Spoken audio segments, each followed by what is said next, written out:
Hello friends, ചെമ്പനീർ പൂവിൻ്റെ പുതിയൊരു വീഡിയോയിലേക്ക് എല്ലാ കൂട്ടുകാർക്കും സ്വാഗതം. അങ്ങനെ നമ്മുടെ സച്ചയാണെങ്കിൽ വീട്ടിൽ വന്ന് പറയും, അച്ഛാ എനിക്കൊരു ഉഗ്ര ഐഡിയ കിട്ടിയിട്ടുണ്ട് എന്ന് പറയുന്നതും നമ്മുടെ ചന്ദ്രയാണെങ്കിൽ ഇവനല്ലേ ഐഡിയ കിട്ടിയത്, പഠിപ്പും വിവരവും ഇല്ലാത്ത ഇവൻ പറയുന്ന ഐഡിയ ആരെങ്കിലും വിശ്വസിക്കോ എന്നങ്ങ് ചോദിക്കുന്ന നേരം രവിക്ക് ദേഷ്യം പിടിക്കാണ് കേട്ടോ. അല്ല, പഠിപ്പും വിവരമുള്ള നിങ്ങളൊക്കെ കുത്തിയിരുന്ന് ആലോചിച്ചിട്ട് ഐഡിയ കിട്ടിയല്ലോ അല്ലേ. എടാ സച്ചി നീ പറയടാ എന്ന് പറയുമ്പോൾ സച്ചിക്ക് സന്തോഷമാണ് കേട്ടോ. Thank you. അതെ അച്ഛാ, ഇന്നേ എനിക്കൊരു ഓട്ടം കിട്ടിയിരുന്നു. അദ്ദേഹത്തിന് ഒരു കടയുണ്ട്, അത് വിൽക്കാൻ വേണ്ടിട്ട് പോവാന്ന് പറയുമ്പോഴേക്കും ചന്ദ്ര വീണ്ടും കണ്ടില്ലേ, ഞാൻ അപ്പോഴേ പറഞ്ഞില്ലേ വല്ല മുളകോ മല്ലിയോ വിൽക്കുന്ന കടയായിരിക്കും ഇവൻ ഈ പറയാൻ പോകുന്നത് എന്ന് പറയുമ്പോഴേക്കും സച്ചിക്ക് അങ്ങ് ദേഷ്യം പിടിക്കാണ് കേട്ടോ. എന്താ, മല്ലിയും മുളകും വിൽക്കുന്ന കടയിൽ കോടികൾ സമ്പാദ്യം കിട്ടില്ല എന്നാണോ എന്ന് ചോദിക്കുമ്പോഴേക്കും രവി പറഞ്ഞു കൊടുക്കാണ്, എടാ സച്ചി വിവരമില്ലാത്തവളോട് എന്തിനാ നീ സംസാരിക്കുന്നത്, നീ നിന്റെ ഐഡിയ പറയടാ. അല്ല അച്ഛാ, അവർക്ക് പലചരക്ക് കടയൊന്നല്ല, അവർക്ക് ഈ TV, ഫ്രിഡ്ജ് അതൊക്കെ വിൽക്കുന്ന ഷോപ്പാണ്. ആ കട വാങ്ങിയാലേ അവിടെ ഇരുന്നോടത്തിരുന്ന് ജോലി ചെയ്യാം, വലിയൊരു കടയുടെ മുതലാളിയാവാം ഇവന് എന്ന് പറയുന്നതും നമ്മുടെ ശ്രുതിക്ക് ഭയങ്കര സന്തോഷമാണ് കേട്ടോ. ഫുൾ AC ആണ് അച്ഛാ.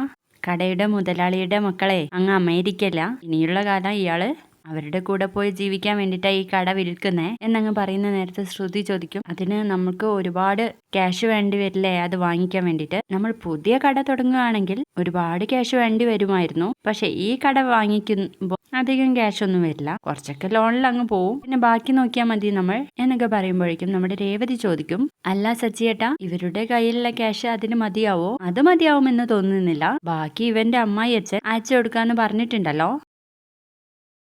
അച്ഛാ ആ കട വാങ്ങുന്നത് നന്നായിരിക്കും എന്നങ്ങ് പറയുന്നത് ശ്രീകാന്ത് പറയുന്നുണ്ട്. ഫുൾ AC-യിൽ ഏട്ടൻ ഇരിക്കാലോ, ഏട്ടനാണെങ്കിൽ അവിടെ ഇരിക്കുമ്പോൾ പെർഫെക്റ്റ് ആയിരിക്കും എന്ന് പറയുന്നതും കൂടി കേൾക്കുമ്പോൾ നമ്മുടെ ശ്രുതിക്ക് ഭയങ്കര സന്തോഷമാണേ.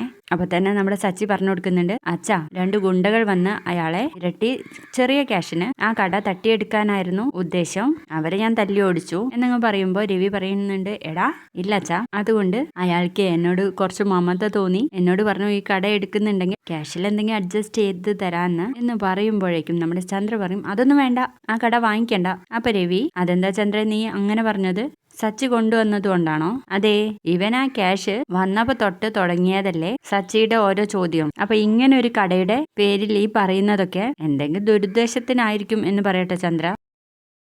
നല്ല ഉദ്ദേശത്തിനല്ലാതെ സച്ചിയേട്ട അങ്ങനെയൊന്നും ചെയ്യില്ല. നിന്നോട് ഞാനൊന്നും ചോദിച്ചില്ലല്ലോ, ചോദിക്കുമ്പോൾ ഉത്തരം പറഞ്ഞാൽ മതി എന്ന് പറയട്ടോ രേവതിയുടെ അടുത്ത്.